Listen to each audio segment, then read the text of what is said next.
Welcome to the Payment Journal Podcast. I'm your host, Ryan Mack, and today's episode is a conversation that I had with Bill Nichols, who is the GM of Sales for America at AV during the Money 2020 event. Now, during this episode, we take a look at the various hurdles for merchant acquirers, and I also ask Bill what his key takeaways from Money 2020 are. So without any further delay, let's start the show. All right, so on this episode, I'm joined with Bill Nichols from AV, coming back to our show again. So, Bill, what do you see at this moment as the biggest hurdle for merchant acquirers and their merchants? So the biggest hurdle really is about integration and connectivity, right? It kind of speaks to the whole notion of what merchants have to do, what vendors have to do, what ISVs have to do, what everybody has to do to bring the right solution to the countertop. It's about, for us, from our perspective, the frictionless experience with the end consumer and how the merchant, the ISVs, the ISOs, and even the acquiring banks work together to deliver that along with the platform providers and the hardware vendors. A number of people are coming together to provide a very frictionless solution to that merchant, to the consumer. Certainly very interesting. So, with that, what I'm hearing is that we're talking about managing multiple systems from multiple providers. So, how can acquirers, ISOs, and VARs really achieve this? So I mentioned earlier integration and connectivity. I come back to that point. Integration for me is how all these solutions work together, right? How they work side by side to enable and streamline the checkout process. So when we talk about integration, it's really about starting with the payment application and layering on top of that payment application a number of value-added solutions. Those value-added solutions are targeted toward a specific merchant segment. And you can do that in a number of ways. You can do that in, I'd say the old legacy way, where things are very hard-coded together, very tightly bundled, a very monolithic payment application that has these value addeds, or you can do it kind of the new age, the digital way, in which we introduce Android-oriented technology, and that technology allows us to make use of that Android capability and bring together applications that are more fluid and easier to deliver. And so we kind of are working in that direction, right, to create a more accelerated pace for the deployment of the applications that need to be deployed as they're needed and not necessarily build something that takes 12 months to deliver.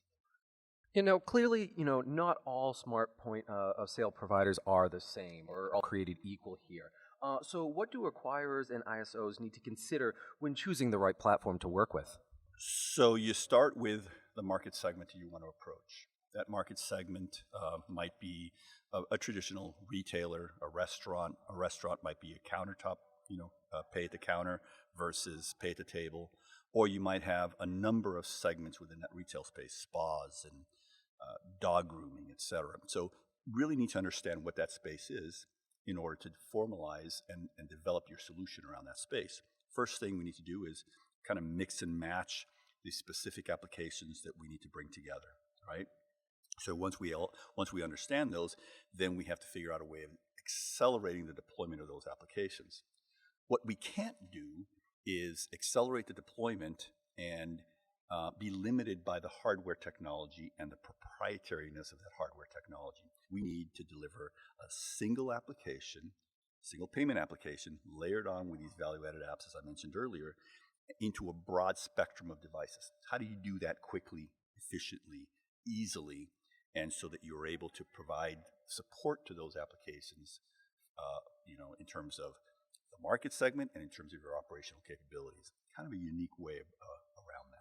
All right, now, so clearly AV must have solutions that are going to be solving these problems that we're talking about today. So do you care to walk our audience through what those solutions are? Yeah, so AV's approach to I think the problem of the day is walking away from those proprietary applications and making use of that Android technology, that technology that Android brings to the table, right? So our approach is agnosticity when it comes to the devices. That brings operational efficiency to the acquirers, to the ISOs. That brings ease of support and ease of use. That brings consistency. So let me give you an example. Today you might have a proprietary fleet of product delivered by terminal hardware vendor A and terminal hardware B. And because of those monolithic applications that we talked about earlier, they each have the ability to deliver, let's say, gift and loyalty and layer it onto their hardware platform. But one vendor might move faster than the other.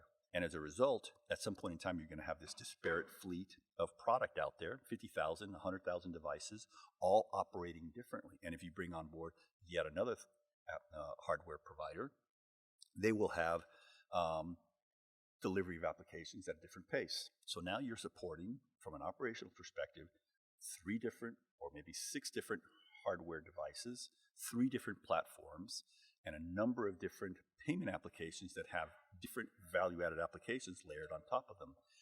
Your call centers are inundated with calls.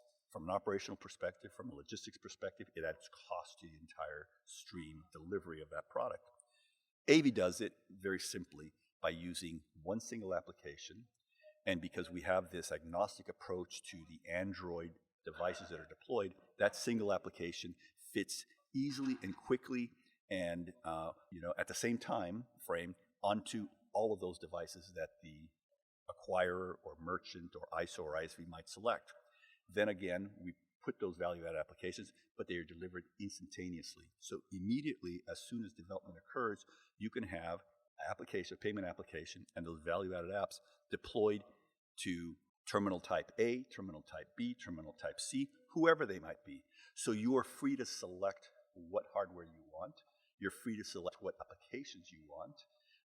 And you're not bound by time constraints, by somebody saying, well, I can deliver it in 6 months and I can deliver it in 9 months. You're simply bound by the ability for you to decide what you want and when you want it.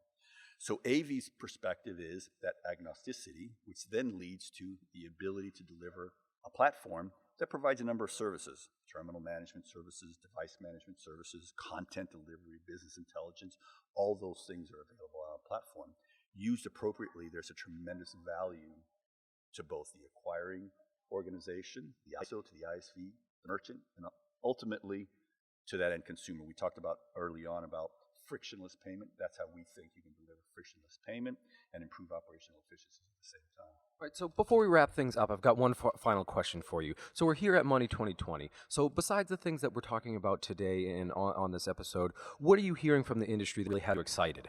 Well, I got to tell you, what am I hearing? I'm hearing that there is a tremendous move toward Android environments on the countertop.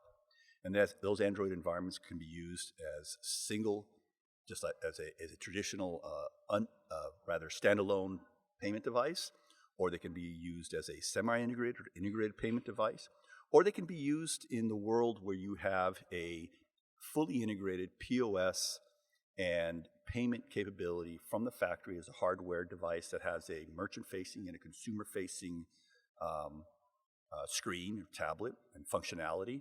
And those devices now can be used very effectively to improve the merchant experience. So I'm seeing that I think there's finally a serious uptake on Android capabilities on the countertop. You're seeing a number of hardware providers bring their Android hardware terminals to the countertop and releasing those devices, things that even a year ago the big guys were hesitant on delivering Android. Now there's an accelerated pace toward Android. And I think that's going to bode well for AV and companies that can do the type of things we do.